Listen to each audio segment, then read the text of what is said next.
Carlos, estamos ya cerca de las PASO, ¿no? ¿Qué, qué se juega, digamos? ¿Qué es lo que está qué se pone en consideración de fondo, digamos? Más allá de que se empiezan a definir candidaturas y después se definirán las bancas. ¿Qué es lo que está en juego de fondo en esta elección? Y yo creo que lo que está en juego es nada más ni nada menos que el envío de los representantes, nuestro caso de Córdoba, tanto al Senado como a la Cámara de Diputados, para poder defender los intereses de nuestras provincias. Intereses que tienen que ser defendidos frente a una concepción de país y a un gobierno igual que los anteriores que no practican el federalismo y que condenan a nuestra Córdoba a poner 3.000 millones de dólares por año y no recibir a cambio prácticamente ninguna equivalencia a esos recursos. Se juega, creo, también en la posibilidad de estar mostrando un modelo de gestión distinto que habla por sí mismo, que no hace falta caer en el agravio ni caer en lo altisonante para que se muestre el camino, en definitiva, del sentido común. Es decir, el camino que primero marca un rumbo, le da certeza, en este caso, a los cordobeses y, por lo tanto, le da las posibilidades de desarrollo que el país en esta influencia de la grieta no tiene. Creo que también esta es una discusión que se plantea como discusión de fondo, ¿no? No es difícil, no es complejo en este contexto en el que predomina la grieta, ¿no? Durante tantos años, tratar de incluir este concepto del modelo Córdoba y de la importancia que tiene esta forma de gestionar. Lo primero que a mí que uno puede expresar es que la grieta es totalitaria, es decir, lleva necesariamente a posiciones extremas. La lógica del amigo-enemigo, es decir, es una máquina de impedir, además, que tal vez es la peor de las consecuencias de la grieta. Basta que el otro formule algo para que yo esté automáticamente en contra. Así, ni un país, ni una provincia, ninguna comunidad puede desarrollarse.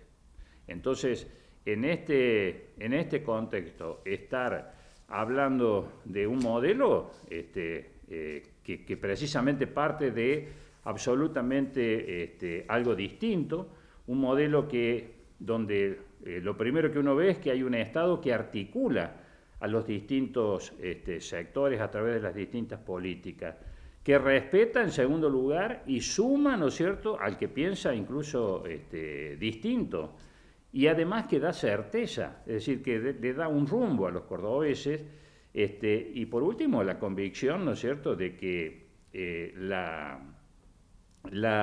industrialización y el progreso de nuestra Córdoba y de nuestro país no es solo un modelo de progreso, como digo, es también un modelo de inclusión social.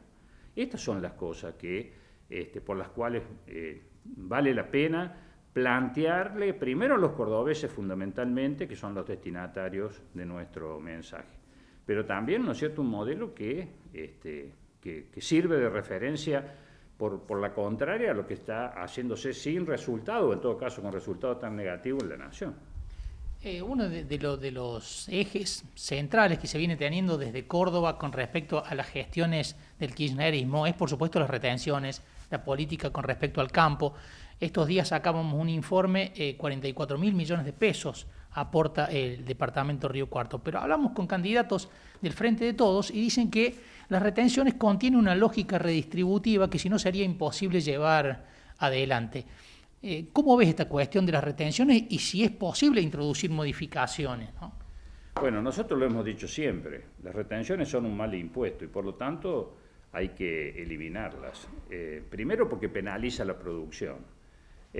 Si deben pagar, si el concepto es que deben pagar más los que más ganan, para eso está el impuesto a las ganancias. Y no hay nada más redistributivo en todo caso, fuera de la lógica de un gobierno nacional que no practica el federalismo y por lo tanto distribuye o redistribuye los recursos como a él le parezca. No hay nada más redistributivo precisamente que el hecho de que se impusiera por medio del impuesto a las ganancias, esto sería coparticipable y muchos de esos 44.000 millones, por ejemplo, que ustedes publicaban, que salen nada más que del departamento Río Cuarto, quedarían en Río Cuarto. A veces no tomamos referencia de lo que esto significa. 44.000 millones de pesos significa la construcción, la posibilidad de construir 2 autovías por año, como la que se construyó entre Río Cuarto y Córdoba capital. Significan la posibilidad de construir 1.000 kilómetros por año de caminos rurales, cuando la red de caminos rurales en la provincia tiene 5.500 kilómetros. No estamos hablando nada más ni nada menos de eso. Si eso no es redistributivo, no sé qué lo es. Lo que no es redistributivo es que el Poder Central se quede con 3.000 millones de dólares todos los años que ponemos los cordobeses y no vuelva nada a cambio, y que sigamos pagando las tarifas más altas, los servicios más altos, el combustible más alto, la comida y la ropa más alto. ¿Cuál es ese modelo redistributivo? ¿Redistributivo para quién? Para un gobierno nacional que a partir de eso, como sucedió en toda la etapa del kirchnerismo, casi 300.000 millones de dólares se fumaron en vez de pasar a engrosar la historia del desarrollo de la infraestructura de producción, que bien podrían haber contribuido a eso y hoy tener otro país. En el Frente de Todos y específicamente Martín Gil dicen que este gobierno ha dado vuelta a la página de la historia con respecto a la relación con Córdoba, que todos los municipios y la provincia tienen los fondos que corresponden, que hay obras y que incluso este acuerdo ha posibilitado que la caja de jubilaciones sea superavitaria. Digamos que el concepto aquel de la discriminación y de la falta de federalismo hoy no es aplicable. Nosotros no opinamos sobre nuestros adversarios, pero si yo algo tuviera que decir, contaría la frase que me arrimaba un compañero de prisión por aquellos años de la dictadura, que decía algo así como que llora el corazón del que tiene que pedir, pero se encabrita el corazón que tiene que agradecer algo que sabe que es suyo. Entonces Martín Gil nos quiere, con buenos modales, nos quiere hacer creer que se dio vuelta una página, cuando en realidad lo que se ha escrito es una nueva página con un estilo distinto, pero con la misma lógica que la anterior. Y cuando me refiero al anterior gobierno del expresidente Macri. Y esa lógica, precisamente, es la que nos hace creer, o quiere hacernos creer a los cordobeses, que poniendo la locura de recursos que nosotros ponemos en las arcas nacionales, se nos premia o se nos hace ahora el regalo de obras que nos pertenecen, vuelvo a decir, por derecho propio, y que en todo caso no hay nada que agradecer. Los cordobeses debemos agradecer a nosotros mismos por nuestro esfuerzo, y en todo caso el gobierno nacional agradecer que Córdoba siga produciendo, siga estando en la punta del viento del progreso y pueda darle al gobierno nacional los recursos que le da. En campaña muchos intendentes, Carlos, peronistas se mostraron en algunos actos junto a los candidatos del gobierno nacional. ¿Cómo vieron desde el gobierno provincial esto? Los intendentes tienen que gestionar, esa es una realidad, nadie los puede criticar porque busquen obras para su pueblo. En todo caso, les cabe la misma lógica que decíamos en el razonamiento de recién. También ellos saben, los intendentes, que el gota a gota de todos los días, durante todo el año, no de las etapas electorales, sino de todo el tiempo, para regar la planta de cada una de sus desarrollos y de sus compromisos territoriales, provienen del gobierno provincial. De un gobierno provincial que sí es federal y que no discrimina por pertenencia política en ningún lugar y en ningún rincón de la provincia. El discurso que hacemos por Córdoba en esta campaña, que es muy de reivindicación de los derechos de Córdoba, pero que también plantea el hecho de la injusticia con Buenos Aires, que paguen menos tarifas, como vos recién enumerabas. ¿No cambia una grieta por otra? ¿No es reemplazar la grieta política por la grieta geográfica, llamémosle?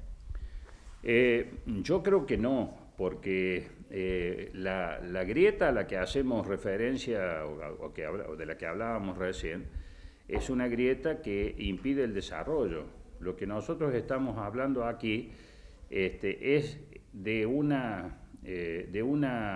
desarrollo de una injusticia a través de los años y desde el fondo de la historia, donde hay un enfrentamiento real, producto de la injusticia del reparto de los recursos entre ese puerto y el interior de nuestro país. Hay una total diferencia entre lo que significa una grieta y en todo caso, si la calificáramos de grieta como sinónimo de pelea por nuestros derechos, responde a una lógica absolutamente distinta. La primera es un enfrentamiento entre dos fuerzas que se retroalimentan a sí mismas por una razón de supervivencia.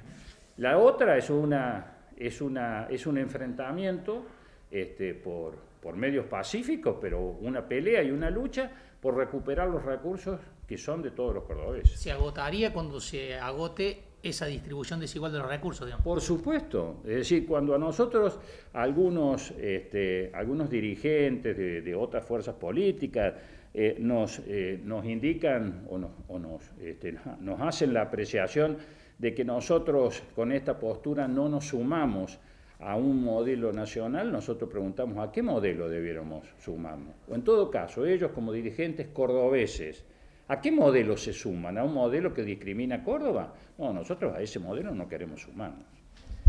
El tema de las retenciones, Carlos, ¿debe solucionarse a través de la eliminación o como plantean algunos este esquema de regalías para la provincia por lo que aporta, como tienen algunas otras provincias, por otros productos, ¿no?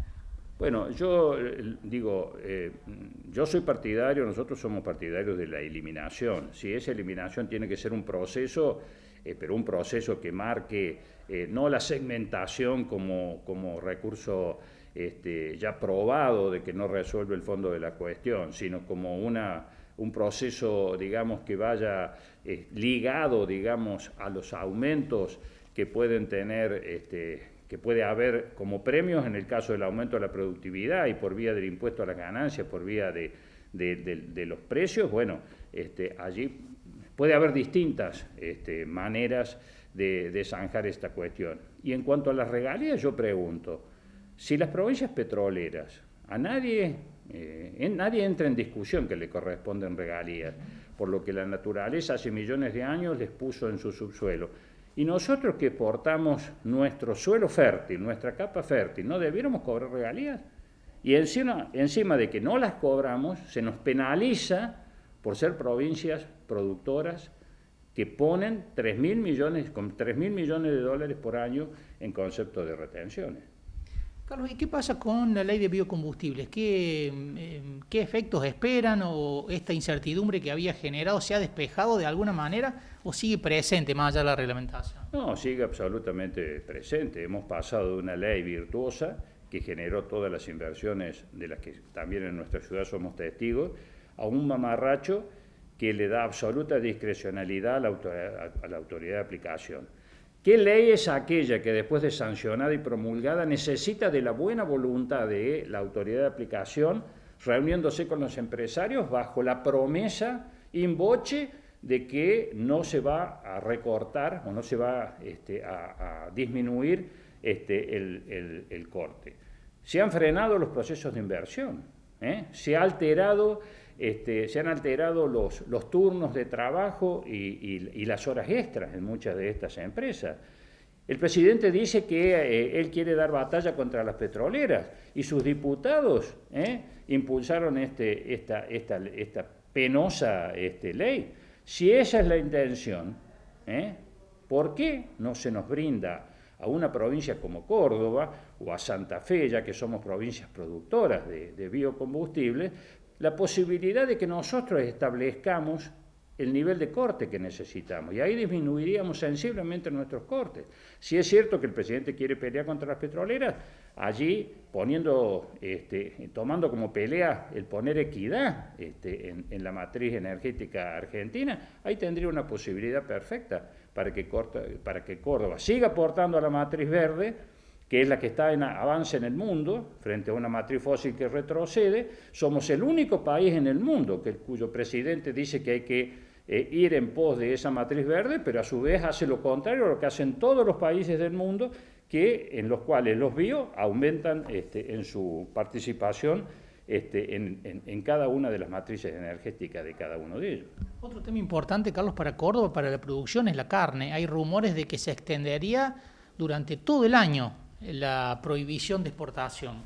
¿Cómo están viendo si se concreta ese rumor? Y nosotros vemos en esto otra muestra de desconocimiento, de impericia y de golpe a una cadena virtuosa como es la de la carne. Creer que condicionando a los frigoríficos exportadores va a bajar el precio, está la demostración de que no solo no lo lograron, sino que los productores, que son uno de los eslabones de esa cadena, no el único eslabón, pero sí uno de los más importantes, ya han empezado a replantearse los niveles de productividad que estaban teniendo, producto de que los frigoríficos de exportación están todos abarrotados. Los frigoríficos de exportación producen un tipo de mercadería que no es la que va al mercado interno. El mercado interno, además del problema del poder adquisitivo, no canaliza esa cuestión y por lo tanto, al final del camino, otra vez los trabajadores de la carne sufren disminución en su jornada de trabajo, disminución en su salario y la imposibilidad de hacer horas extras. Si esto es virtuoso, la verdad, no sé ya qué lo es. Carlos, teniendo en cuenta la magnitud que tiene la crisis, los problemas enormes que tiene el país, después que pase el proceso electoral, ¿va a ser posible que el gobierno siga en soledad o va a ser necesaria una serie de acuerdos mínimos, por lo menos para garantizar la gobernabilidad? Bueno, ojalá el gobierno nacional entienda que lo que urgentemente falta en Argentina es un gran acuerdo entre todas las fuerzas políticas, entre todos los sectores de la institucionalidad argentina, pero no estos acuerdos que se citan 15 minutos antes y terminan en la nada, 15 minutos después de terminada la reunión con el presidente o con el ministro de que se trate. Estoy hablando de un acuerdo en serio, un acuerdo profundo, en donde para lo cual lo primero es dejar de lado esta lógica de la grieta que hemos estado conversando, y por eso el modelo Córdoba. El modelo Córdoba no es que esté construido solamente por la eficacia de un gobernador o de gestiones de Unión por Córdoba y Hacemos por Córdoba. El modelo Córdoba, lo virtuoso es que el Estado logra articular distintos sectores sin que necesariamente piensen igual en todas las cosas. El tema pasa, o lo central pasa, por lograr que en esa diferencia, en esa pluralidad, encontremos los puntos de coincidencia que son los que hacen que Córdoba tenga esa impronta de estar, a pesar de la pandemia y las dificultades, yendo adelante. Además, nosotros estamos visualizando la etapa, diría yo, más cruda, más dura de la pandemia, que son sin ninguna duda las muertes que tenemos. Ahora, en la pospandemia, ¿no?, que no son compartimientos de estancos, ya comenzó también los efectos de la pospandemia, debemos tener agenda, y es lo que plantea nuestro gobernador Schiaretti. No se puede solamente tener la agenda de la pandemia. Hay que tener la agenda de todos los demás temas e irlas construyendo desde ahora. La ventaja de Córdoba es que muchas de esas agendas vienen construyéndose de manera conjunta con los distintos actores desde hace muchos años. Carlos, uno de los ejes de la campaña de Hacemos por Córdoba es que, lo dice el eslogan, ellas, ¿no?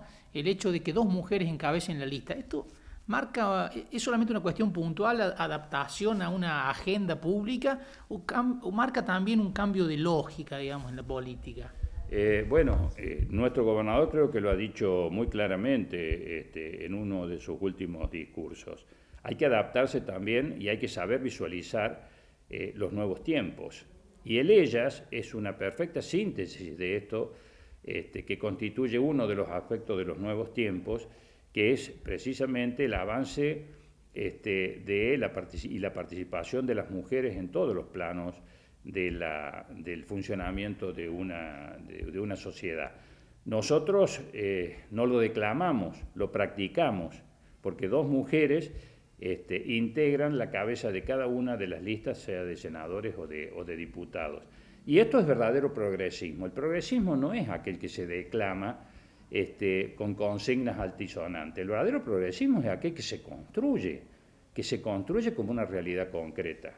A la hora de, en este aspecto como en tantos otros, a la hora de definir las listas, nuestra lista no solamente es la única que se definió en Córdoba, no solamente es la única que tiene un contenido federal, sino que está siendo encabezada por dos mujeres, precisamente respondiendo a esta nueva lógica a la que vos te referís, y que es indudablemente una de las nuevas lógicas que informan, digamos, este mundo de los próximos tiempos.